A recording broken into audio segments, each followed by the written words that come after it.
In September, my brother was talking about joining the service because they were starting up the selective service system. And he said he didn't want to be drafted, so he's going to go down and enlist in the military service. I said, well, I'm going to go with you.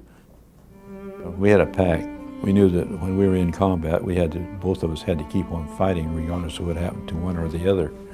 And we had a pact that we would forgive the other if we're not stopping to help him because he had to keep on fighting. In November of 1942, the USS Juno was sunk by a Japanese torpedo during operations near the island of Guadalcanal. 5 brothers, the Sullivans, were tragically killed in the accident. As a result of the incident, General Marshall issued an executive order that brothers were not to serve together in intensive combat conditions. But it was not to be so for Walter and Roland Ehlers, who, though placed in different fighting units, both found themselves heading for the beaches of Normandy just in time for D-Day.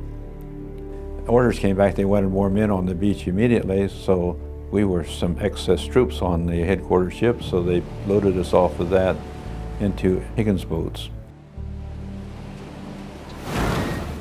We hit the sandbar, and we rushed out the front, and we ran into water, and it was clear up to here on me, up to my nose. And my second command, he was a short guy. He'd come up under my armpit about, and it was over his head. Well, we waded on in, kind of rushing as fast as we could because there were shells landing out there in the water around us. The chaos was just unbelievable. If you ever saw Saving Private Ryan, I tell the kids, you know, the beach that day was about 60 times worse than what you saw in Private Ryan. We had to cross that beach under crossfire. Just to our right on a hill across the beach was a pillbox, and it could fire clear across the beach. And then down on our left, way down there, was another pillbox, and it could fire across. But there were 2 in between that were facing straight on from the beach, and they could fire either direction. We got up on the beach, and the beach master there, I asked him, which direction are we supposed to go from here? He says, follow that path there. If you go to the right or left of it, you'll step on mines. It didn't go all the way. It had a row of wire in front of us. And there were 2 Bangalore torpedo men who were laying in kind of a deflated area. Snipers were firing at them. And we asked them to blow the wire for us. They told us they were pinned down, and we said, well, we'll fire up in the trenches. So we did.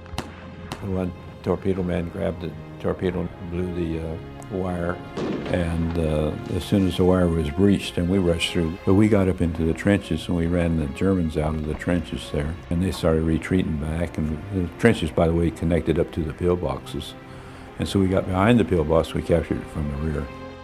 I got all 12 of my men off of the beach, and they followed me because none of them had combat before, and they were amazed they got off that beach without a casualty because they saw so many dead men laying around them and injured men and guys laying up along both sides and down, up and down the beach. Within 3 days of the landing, Ehlers' unit had fought its way inland toward the small French town of Gauville. Night of the 7th, I think we had a patrol who overran the front perimeter of our positions that we had, and command came down that I was supposed to take a patrol and follow them. So we followed them, and we could hear them. And I heard this firing going on the hedgerow, and the hedgerows go along like this, and they're all squares.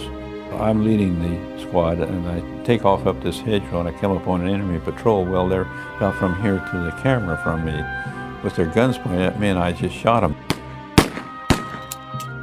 I shot all 4 of them, and then I went on up the hedgerow because I heard a machine gun up there firing at our troops that were starting to cross the field again. When I went up there, I came up on the machine gun, but then the guy didn't see me. I just shot them both. When they fired on us, the bullet went across my helmet right up there and spun my helmet on my head just a bit. And felt the danger.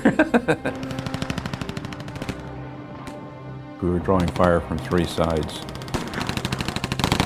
I stood up to fire in a semicircle, and my automatic rifleman came up and he started firing too. When all the squad withdrew, then he and I turned to go back. He immediately got hit in the back, and I was down a ways ahead of him. I saw a machine gun going in position down there, and I was trying to knock it out. Then I got hit, and it spun me around. And as I come around, I see a German in the hedgerow, and I shot him. And then I saw the automatic rifleman laying there, so I got up and picked him up and carried him back, and they were still shooting at me, but they missed me. Even after being treated at an aid station, Ehlers insisted on returning to the battlefield to lead his squad.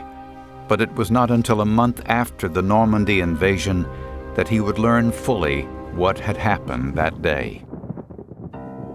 Just before we got relieved off the front line there, my brother was officially listed as killed on D-Day. His company commander came over and he told me that my brother had a direct hit on the ramp, which his whole squad was on when they were coming down.